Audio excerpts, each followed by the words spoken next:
For 9 seconds on a fall night in 1994, the cockpit became a vacuum.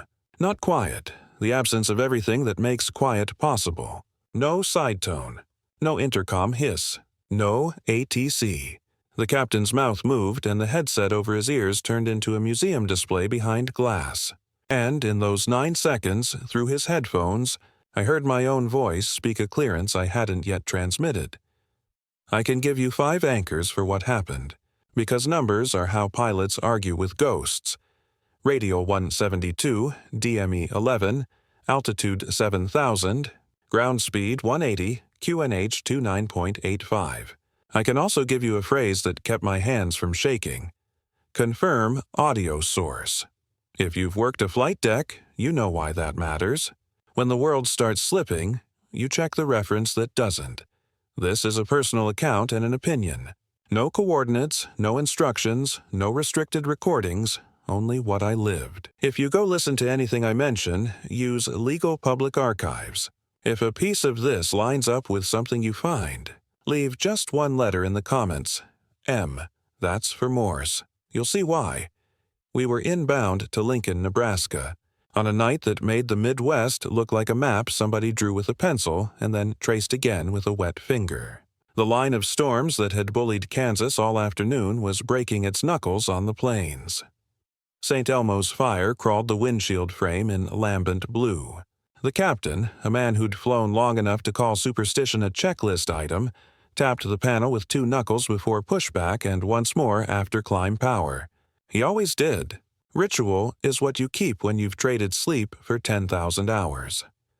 The approach into Lincoln can be simple or not, depending on who's playing nice in the sky. That night, Atis promised showers in the vicinity, a ragged ceiling, and winds the way a drunk tells you he's fine. We were handed a hold over the Lincoln VORTAC. LNK, the anchor point pilots orbit when the field needs a minute to gather itself. Radial 172 inbound, 1-minute legs, wind nibbling from the west. From the left seat, the captain said, "We'll take the hold, not the vectors. I want to see the needles behave." I said, "Roger." He called me co-pilot. He never used my name on duty. I've always loved the sight of the I-80 from 1,000 feet up on a comfortable night. It draws a necklace of light across Nebraska's chest, red cars going away, white cars coming home, the kind of human river that says we're fine, it's late, and nobody's going to remember this exact mile. That night the river moved like it had swallowed a handful of pills and wasn't sure which one was supposed to work first. The lightning flashes were far enough away to be somebody else's problem and close enough to paint our panel in negative. We crossed DME 11 and eased into the pattern. A metronome of a hold, time your turns, call your abeam, cheat for wind. Keep your mouth 3 seconds ahead of your hands. The LNK ident chirped in our ears, that familiar Morse code stitched into a pilot's brain the way lullabies live in children. And then it wasn't familiar. Between the standard LNK pulses, something else tiptoed in. Extra da-deet syllables that didn't belong, like a stranger finishing someone else's sentence.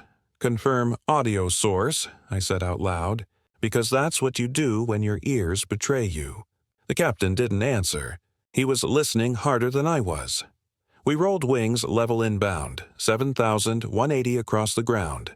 Baro set 29.85. The needles looked like well-trained dogs. Steady, obedient, aware. The ident chirped again, and the extra sounds repeated. My brain, the part of it that can't help but scan for patterns, turned the extras into letters. K. A. G. K. A. G. The captain's initials. I didn't say that. I wrote it small in the margin of the weather printout and pretended I was tracking fuel. Lincoln approach, the captain keyed, voice steady, Regional 4-2 requesting further clearance, and then the cockpit emptied. 9 seconds. You think you know what 9 seconds feels like because you've counted to 10 with a kid holding their breath in a pool. This was different. The intercom sliced away first, the private hallway between the two of us disappearing without a door slam. The sidetone that reassures you your mic still exists evaporated. The frequency went clear as glass, free of static, free of life. In the silence, the captain's lips formed words I couldn't hear. His gloved hand hovered over the yoke like a surgeon choosing a scalpel. And in the left headset, his headset, I heard myself say in my own voice with a half-second of lag, "Maintain 7,000. I wasn't transmitting. I hadn't said it. I was still reaching for the push-to-talk when my voice arrived. "Confirm audio source," I said, softer this time, like you talk to a scared horse. I checked the audio panel. My COM 1, COM 2, NAV 1, NAV 2, intercom, marker beacon. Everything looked exactly like it looked when the world behaves. The lights were lit that should have been. The knobs were in the positions we set by muscle memory. The captain's ANR, active noise reduction headphones, glowed like a distant town. He pulled them half an inch off his ears and the room came back in a rush. Hiss, beep, chatter. He slid them back and we both felt the static crawl over our scalps like a cat deciding whether or not to stay. "Say again," Approach asked, and the captain, finally audible, repeated his request. My side of the intercom returned, the sidetone welcomed me home, and then something childish threaded the frequency, not from ATC, not from another aircraft.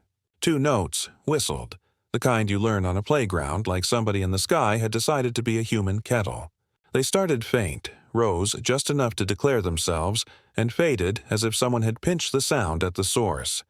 The captain looked at me and did something he had never done on a leg with me. He whispered my name, not co-pilot, my name. Then he touched the audio panel and toggled something he didn't need to toggle. The whistle stopped. He let go.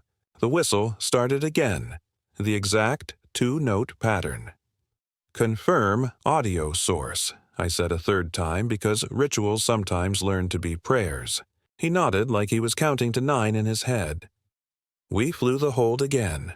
The ident chirped, LNK with squatters in the spaces, KAG. Patient, insistent, wrong. The needles kept their posture and never hinted that the nav world intended mischief. We checked a second receiver to be sure we weren't being provincially haunted. The second receiver agreed with the first like a yes man with a promotion on the line. "Field reports medium to heavy rain in final box," Approach said. Pleasant, unconcerned, like our ears weren't auditioning for a horror film. "Expect further in 5. We said we'd expect further. The whistled 2 notes returned only when the captain breathed into his mask. They left when he held his breath. If you've ever tried not to breathe while flying, you know how bad of an idea that is. "Take the leg," he said, and I flew. He kept a hand on the panel like an older brother holds a skateboard behind a smaller kid, not breaking the illusion of independence, but ready to grab. We turned inbound again. The city lay under us like an instrument panel that had learned to keep secrets. I-80 turning its slow curve, the campus lights neat and pious, the water black and absolute. The 9 seconds didn't return in the same chunk. Instead, they scattered themselves like someone dropped them on the floor and we stepped on them barefoot. Half-second latencies crept into our own voices, just enough to make us sound like bad tape. The ident lost its extras, then found them again. "Regional 4-2, Approach said. "Descend and maintain 5,000. Expect vectors ILS 36. I keyed the mic to answer and heard myself answer half a second after I answered. A human echo in a small metal room at 30% humidity. "Regional 4-2, leaving 7 for 5. "Confirm audio source," the captain breathed. Not to me, not to the radio, to the idea that someone needed to be told how to keep the room stitched together. We got the vectors. We got the localizer. We slid down something that pretended to be a glide slope and argued with us about what needles should do when wind decides you don't deserve alignment. The runway appeared like a blackboard with chalk lines. We rolled it on. Taxi was wet chalk squealing under the tires. Ground sounded like ground. The whistle didn't come back. The ident chirped its proper self in the background. Polite again. I would have let that night live in the liminal space where pilots store the things they'd rather be stories than reports. Except for the cassette. Years later, sorting what I kept promising I'd sort, I found an old cassette in the zippered pocket of a flight bag that had hauled my life between hotel beds and gate desks. The label, written in block letters I recognized as mine from the 90s. LNK hold, keep. I own up to this now. We all made little souvenirs out of the air. A cabin PA that went through the PA when it shouldn't. A strange ident a trainee swore was an AM station. The humor that happens 5 hours into a shift when you have to explain to a passenger in 23C why lightning is not a problem if it's over there. I put the cassette into an old player and expected nostalgia, the Tin Man quality of analog hiss and the unkind way time treats tape. What I got instead was a timeline with a bite taken out of it. At the point in the recording where I remembered the captain's mouth moving and the room turning to glass, the audio didn't go hissy or drop to a faint. It went to 0, a 9-second hold the recorder respected as if the air itself had leaned forward and muted the world. At 8-point-something seconds in, a peak appeared, a sharp little triangle where something tried to be louder than nothing and failed. At the end of the 9th second, the sound rushed back with that faint 2-note whistle, so perfect and silly you'd expect a kid to claim credit. I rewound. I played it again. On the second listen, I heard the ident edging under the whistle. I heard LNK as expected, and I heard, sneaking between, the KAG that had made me write on the weather strip that night. It was faint, and it was there. I reversed the section, because reversing tape is the kind of dumb experiment you do when you don't want to believe your own ears. The whistle in reverse still spelled the same 2-note contour. The Morse stayed Morse whichever way I turned the world. I called the captain a decade late and didn't leave a message. He'd retired with a party nobody posted pictures from, the way men of a certain era retire. A cake that said blue skies, a handshake that lasted exactly the right number of seconds, a box of paper they would never reread. I wrote him a letter and didn't send it. It said, "Did you hear your name in the beacon that night?" It said, "You said my name and I don't know if you meant to." For a while, I thought about making this a report with forms and witnesses and acronyms that do the heavy lifting of reality. Instead, I kept it like you keep a coin you found on a day you thought you were unlucky. I wrote a sentence on a sticky note that stayed in my logbook for 2 decades. Confirm audio source. It's a technical sentence. It became a ritual. Before I said anything important to a tower in bad weather, I tapped the audio select panel and whispered it, like an engineer's prayer. I also started to notice 9-second silences in other places. Not mystical, practical. A dead patch on a scanner feed. An ATIS clip where the voice went away and came back with the word winds. A home video where a garbage truck paused, and the kid holding the camera breathed, and the world waited respectfully to be filmed again. If you do this long enough, you find patterns because your brain is a machine that hates the bare wall of randomness. I know that. I also know the way my skin felt over Nebraska when sound got taken out of the room and handed back like a borrowed tool. People will ask what I think happened. This is the part where my answer disappoints believers and reassures nobody. I don't know. A VOR ident doesn't suddenly learn to spell a man's initials out of goodwill or malice. Intercoms don't evaporate and return cued by a human breathing into a mask. My own voice doesn't belong in another man's ear before I say the thing I hear myself say. The list of prosaic possibilities is long and deserves to go first. Audio panel fault, crossbleed between intercom and comm, spurious emissions, an AM station ghosting the ident, a wiring harness aging into eccentricity. Put them all on the board. They are better than what people call answers when they mean categories. But I also have the taste of something strange on my tongue from that night, and it has never left. If I am honest, it tastes like this. Somewhere between the beacon and the headphones, a layer of time folded. Not kindly, not with drama. Just enough to hear myself speak from half a second ahead. If you go listening to public archives, not CVRs, not restricted tapes, just the stuff the internet forgets to hide, and you hear a VOR ident with extras that don't belong, you'll know the flavor of that night. If you hear your own voice echo a heartbeat late in a place it shouldn't live, I want you to leave just M below. Don't tell me where. Don't post frequencies. Don't send recordings. Do not chase. Micro anomalies are like coyotes on the shoulder. Interesting from a distance, unwise up close. We taxied in, shut down, and the captain sat a second longer than necessary with the battery still ticking warmth into the cockpit. He looked at the overhead like it had told him a joke, and he was deciding if he wanted to laugh. He took off his headset and inspected it the way you inspect a friend who says they're fine and isn't. "You hear the ident?" he asked. "Yeah," I said. "Sounded fat," he said. "Yeah," I said. He stood, stretched his back until it popped, and before he climbed down the stairs he tapped the panel with 2 knuckles. Not the superstitious tap he used before pushback. Something else. A thank you. Or a warning. Or a habit he didn't know he had. In the crew van, we didn't talk about it.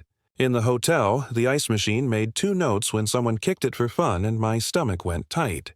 I dreamed in pulses that night, not pictures. When I woke, I wrote the 5 anchors on hotel stationery and folded it into my wallet.